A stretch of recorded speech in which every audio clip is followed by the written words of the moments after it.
interesante esto. Entonces dice, para que tenga que compartir con el que tiene necesidad, dice el 29. Y aquí viene interesante. Toda palabra sapros. Esta palabra hoy, vamos, me dio una sorpresa. A ver, aquí traducen normalmente toda palabra corrompida, ¿no? Quiero que me acompañen en el versículo 29. En el chat quisiera ver si alguno puede poner cómo lo han traducido en castellano. Toda palabra sapros. Ponen lenguaje grosero. Lenguaje grosero y ofensivo. Pone esta traducción por acá. ¿Alguien más tiene en el chat alguna otra traducción? No sé si yo alcanzo a ver el chat aquí. Bueno, todos los mensajes son visibles, no lo sé. Ninguna palabra dañina pone. Eliel, ¿vale? ¿Alguien más? Ponen dañina, grosera, ofensiva. Ok. A ver. La palabra sapros, voy a escribirla aquí en el tablero, en griego. Corrompida. Ponen corrompida. Ok. Sapros sale en griego.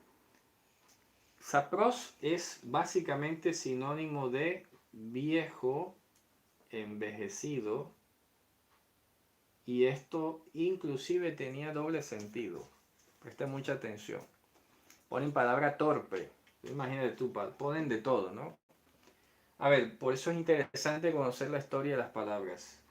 Sapros, originalmente para los griegos, era lo viejo envejecido, que había perdido vitalidad, por ejemplo. ¿Ok?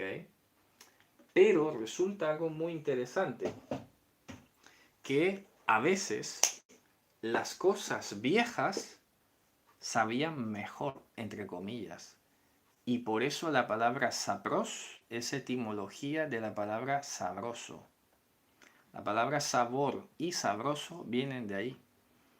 Porque, por ejemplo, un vino sapros es un vino sabroso, envejecido, bueno, de calidad.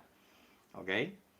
Un aceite, perdón, un aceite no, un queso sapros es un queso sabroso, porque está envejecido. Y así sucesivamente, ¿no? Entonces, hay algunas frutas que de repente se les hace un tratamiento y se aprovecha el encurtido, el envejecido, disecado, lo que sea, y tienen un sabor intenso, un sabor característico. Y a algunas personas les gusta, ¿vale? Pero no podemos perder de vista que la palabra sapros significa envejecido, deteriorado. Esta palabra la busqué en todo el Evangelio y aparece precisamente en aquel ejemplo que puso Mashiach sobre el fruto. Un árbol bueno no da fruto sapros. Vamos a detenernos en eso. ¿Qué sería un árbol bueno? Un árbol bueno es el que está plantado junto a las corrientes de agua y que va por temporada. No sería normal que un árbol esté dando fruto todo el año. ¿Me explico? Los árboles cada uno tiene su temporada y cada uno da su fruto en su tiempo. Punto. Entonces, un árbol bueno que está bien plantado y que está en óptimas condiciones, nunca va a dar un fruto viejo, un fruto deteriorado, empobrecido, que ha perdido las características originales. ¿Me explico? Que ha perdido esas características y esas propiedades. Un árbol bueno no da un fruto empobrecido. ¿Ok? Entonces, en este caso, también tenemos el ejemplo de la parábola de la malla, de la red de los pescadores. Dice que los pescadores arrastran hacia la orilla la malla, la red, y separan a los peces para comer y vender, y a los que son sapros los mandan para el agua de vuelta, por ejemplo. Entonces, ¿qué significa ahí? No son peces viejos, son peces simplemente que no aprovechan, que no tienen ningún tipo de valor. Entonces aquí, con este ejemplo, estamos viendo que toda palabra que no tenga valor, que no sume, que no tenga provecho, ¿ok? Dice, de vuestra boca no salga. Esto es maravilloso, porque es que ponen obscenas, ponen groseras, lo que sea, y resulta que no es tanto esa palabrota, porque a veces puede hacer más daño una palabra que no tiene provecho, aunque no sea una grosería. Óigase bien, ¿eh? Palabra que no aporte valor. Importante. Entonces, por eso en otro pasaje dice eso, toda palabra sea sazonada con sal. Que haya gracia, traiga gracia al que la oye. Y aquí lo dice específicamente. ¿Qué dice a continuación? Verso 29. Ninguna palabra sapros de la boca de ustedes salga, sino la que es buena. Mira que el sapros es lo opuesto de lo bueno.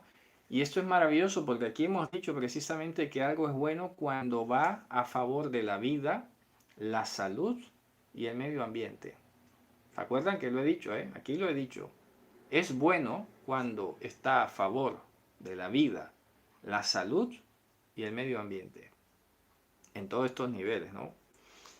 Entonces, por eso sapros en este contexto es lo opuesto a lo agatos. Agatos es lo provechoso, lo beneficioso, y lo sapros es lo no beneficioso. No necesariamente obsceno, no necesariamente grosero, no necesariamente altanero. Es simplemente palabra que no aporta. Por ejemplo, en este caso, las palabras que provengan del viejo hombre, de la carnalidad y de la emocionalidad, es una palabra que puede ser sapros.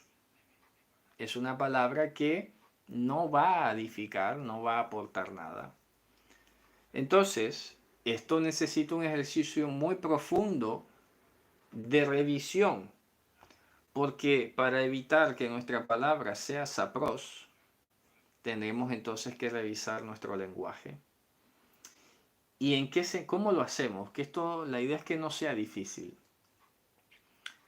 Repito, todo tiene que estar direccionado a la solución del problema, sobre todas las cosas. Las palabras que vayamos a proferir tienen que estar dirigidas a la solución. Si no soluciona, pues evitarla. Porque ¿qué hace? Tampoco tienes que expresarlo y decirlo todo lo que piensas y todo lo que estás sintiendo. Porque en estos momentos a veces ni siquiera distingues qué piensas y qué sientes. Se te vuelve una maraña de cosas y comienzas a hablar y hablar y a decir, pero resulta que no estás aportando ninguna solución. Nos debe importar la solución. Nos debe importar el shalom. ¿Ok? Esto es muy importante. De hecho, en la Mishnah una vez más se dice una frase que dice, sé como los discípulos de Aarón, que son perseguidores del shalom. Perseguidores del shalom. Importante. Palabras sapros, ninguna palabra sapros salga de vuestra boca, sino la que sea buena, beneficiosa, productiva, de valor, nutritiva, para la edificación. Óigase bien, aquí hay una cosa muy interesante porque normalmente han traducido la necesaria edificación, ¿verdad? La necesaria edificación, creo que traducen así en varias Biblias. Pero me llamó mucho la atención que el manuscrito de la familia occidental, Cantabriensis, que normalmente sale con la letra D, en vez de la palabra necesidad, pone la palabra pisteos, emuná. Mira qué interesante. Entonces, sino la que sea buena para la edificación de la emuná, podría leerse. No para la edificación que sea necesaria, que bueno, que ya está bien. No es que esté tampoco tan mal decir la necesaria edificación o la edificación necesaria. Pero me llama mucho la atención esta variable que es tan diferente y tan buena al mismo tiempo que dice para la edificación de la emuná. Y hemos hablado que la emuná básicamente es la educación. Es para que esos principios de la Torá sean precisamente edificados en la otra persona. Entonces yo, si voy a hablarle palabras que no son conforme a las palabras de Dios, la emuná en esa persona no será edificada. ¿Me explico? Entonces todos los principios que hay en la Torá se les van a ver casi que pulverizados, deshechos, porque no está recibiendo aquello que se espera que reciba de un creyente. Entonces afecta esos fundamentos que gracias a Dios, evidentemente, seguramente Dios va a guardar al corazón de la persona y no por eso ahora va a decir, por culpa tuya me perdí. Pero de toda palabra ociosa se va a dar cuenta en el día del juicio. Eso lo dice también Mashiach. Muy importante. Como para no dejarlo pasar, que tampoco, repito, va a depender la salvación de eso, ¿no? Pero dice, oye, que es que no puedo seguir. Que no puedo seguir porque esto es importante. Dice que edifica la emuná. Yo tengo que hablar lo que edifique la emuná, no lo que la derribe, no lo que la quebrante o la pulverice. Es algo que nos tenemos que poner aquí entre ceja y ceja. ¿Ok? Dice, claro, la palabra que sea buena, productiva, proclive a. Porque por eso dice en la Escritura que nos confesemos los unos a los otros para que seamos sanados. Pero claro, si yo digo algo y la otra persona de repente lo que va a hacer es todo un espectáculo, va a destruir mi vida o va a destruir la vida de otra persona. ¿Me explico? No puede ser.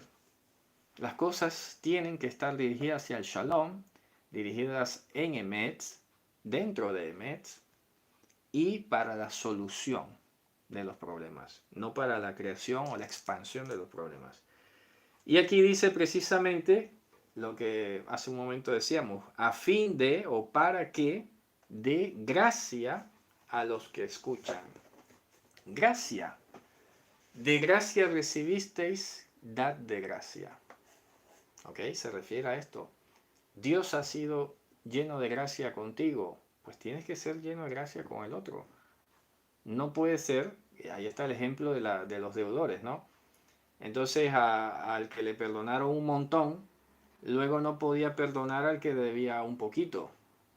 Y ahí sí quería saciar todo su enojo y toda la ley y todo el sistema judicial para cobrarle a alguien que le debía una cifra incomparablemente pequeña a la que le fue perdonada a él. Suele pasar. Entonces, ¿qué dice la Escritura? Que el que más se le ha perdonado, más agradecido y lleno de gracia debe ser. No se les olvide eso. Al que más se le ha perdonado, más agradecido y más lleno de gracia debe ser. Entonces el otro te debe nada, no puede ser que pretendas mandarlo a la cárcel, me explico, en sentido figurado, destruirle la vida, destruirle la emuná, solo porque no puedes pasar por encima de esa deuda, que a ti te la han perdonado. ¿Por qué no puedes hacer lo mismo? Importante, ¿eh? Entonces, al final termina, y lo voy a dejar hasta aquí el versículo 30, ya luego hablaremos de los otros temas, que es como otro tópico, pero aquí dice efectivamente